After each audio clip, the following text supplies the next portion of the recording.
প্রশাসন বিএনপি এবং জামাত দখল করে নিয়েছে, ভাগ-বাটোয়ারা করে নিয়েছে। কোন জায়গায় দেখতে পাচ্ছি ইলেকশন কমিশন কারো কারো চোখের ভাষায় কথা বলছে, চোখের দিকে তাকিয়ে কথা বলছে।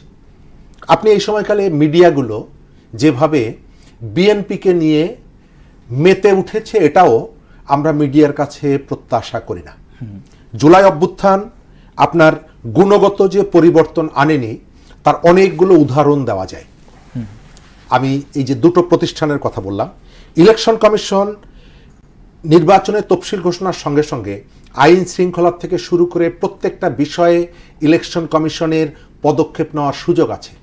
কিন্তু দেখা যাচ্ছে গতকালকে একজন আইনজীবীকে যেভাবে পেটানো হয়েছে, বিএনপির শেরপুরের একজন প্রার্থীর বিপক্ষে কথা বলার কারণে, রিট করার কারণে, আমি মনে করি ইলেকশন কমিশনের যদি মেরুদণ্ড থাকতো, গতকালকেই সেই প্রার্থীকে